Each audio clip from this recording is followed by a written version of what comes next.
Hey guys, and welcome back to a brand new video, and today we have a special video for you guys. I did one earlier on today, by the way, and it was for my camera settings on this year's F1 2019 game. This video today, though, is about the wheel settings and my force feedback settings. Now, first of all, like I said, if you want to watch the camera settings video, guys, then go click on the link in the top right-hand corner of the screen, or the link down below in the description to go watch that video if you want yourself some custom camera settings for this year's game. But now we're going to move into some wheel settings. Now, for this one, it's going to be quite interesting because this is very subjective. You know, wheel settings can depend on the person, what wheel you have, and overall what your style of driving is. A light wheel, a very strong wheel, a heavy wheel, an aggressive steering wheel, or a lot of rumbles. It's very subjective. It depends a lot. Now, these are my settings, and I generally I'm on the heavier side, and I also like a lot of sharpness and response. So we're going to go for quite an active and quite an aggressive steering wheel feeling. So we're going to do that. I am using a Thrustmaster TS PC Racer steering wheel with T3 PA pedals for full disclaimer. So that is the setup I use. If you use the Fanatec, a Logitech, or whatever it may be, it entirely depends, and it can completely differ in terms of how it feels for me. Now, we're going to delve into some settings here, and I'm going to tell you guys and kind of walk you guys through what they are so you get an idea. So first of all, we're going to go into the settings screen. You're going to scroll over to the Preferences tab, and then once you're there, you're going to go down towards the Controls, Vibration, and Force Feedback. Once you're in there, you're going to enter that tab, and you're going to get a selection of options load up, and one of them will be your steering wheel. Now, what you want to do is you want to make sure I've already got one saved, so I'm just going to go into my preset. In this case, my steering wheel is this one here, but we're going to go into the preset, and then we're going to go edit. Now, the key settings here for me, there's lots of different options. You look at all the different tabs, you get really confused. So first of all, you've got the buttons to assign. I haven't changed nothing this year. I've kept it all default because I'm happy with how everything works.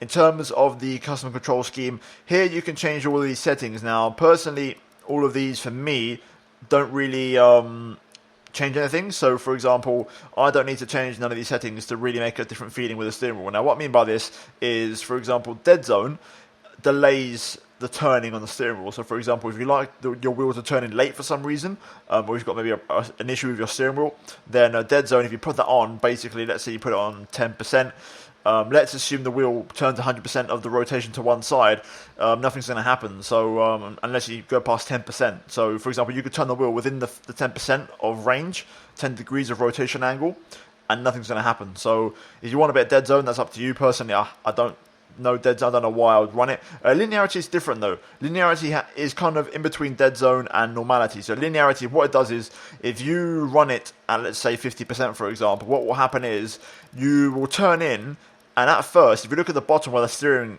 counter is, not much will happen, and then all of a sudden, it will pick up really quick, and it will do a lot at once. So at the beginning, it will slow right down. So basically, you get almost like a delayed turning effect. If that's something you need or something that suits you, you can use it.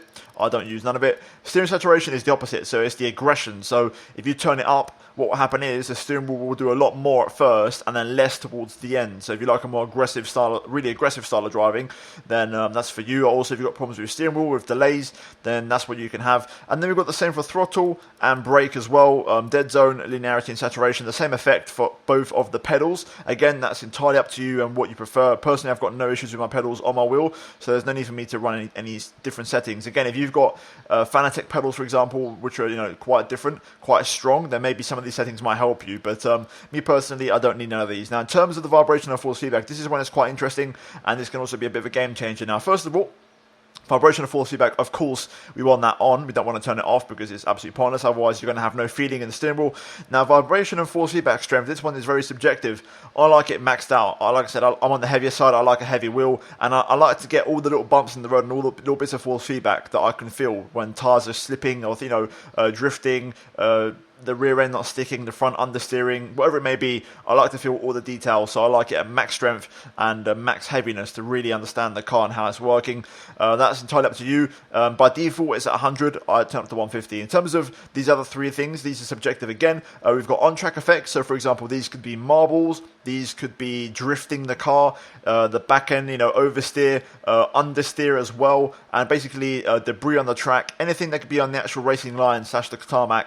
Anything you can can possibly think of feeling, you will feel through this. So for example, marbles could be accentuated, understeer, oversteer, rear end snaps, all that kind of stuff. Then we've got the rumble strips, which is basically the curbs.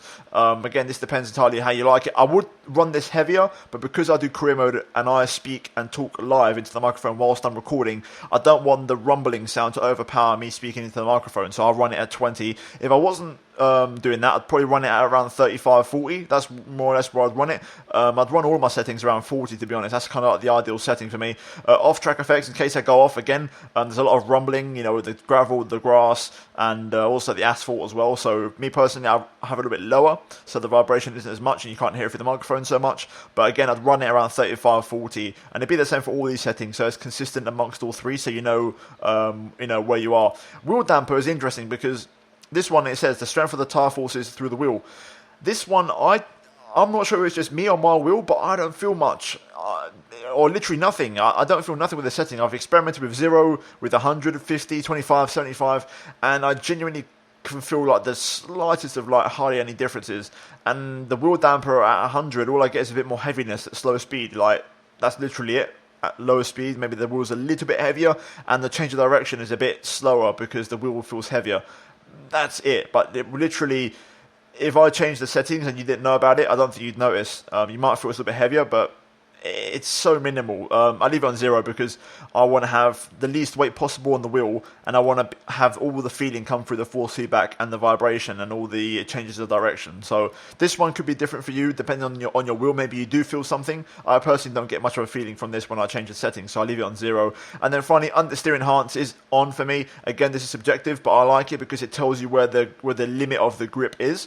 And then you basically turn the wheel, and the more you turn, the more you're going to obviously rotate into the corner. But it'll get to a point where you turn too much and you feel the wheel and the force feedback kind of go light on you. The wheel basically loses all of its strength and it goes very light once you go past a certain point. That means that you're turning too much, and at this point you're just understeering. So it's a good indicator of knowing where the limit of grip is, like it says at the bottom of the screen there. So for me, it's a must. You should run it on because it tells you how much you can really push the car, and you can feel it through the steering wheel. With that being said though, guys, that is going to be it for this video, and not too much to say. If you have any questions, leave them in the comment section down below, and I'll make sure I try and answer you guys. And also, like I said, I did a camera settings video earlier on today. If you want to go check that one out, it'll be in the link at the top right hand corner of the screen. But yeah, guys, that is going to be it for this video. If you didn't find it informative and you enjoyed it, then drop a like, and also get subscribed for daily Formula 1 content, and turn on notifications so not miss a video from me. And also finally check out these 2 videos on your screen if you have missed them. But other than that, guys, thank you for watching, and I'll see you guys in my next video very soon. But until then, it's goodbye from me.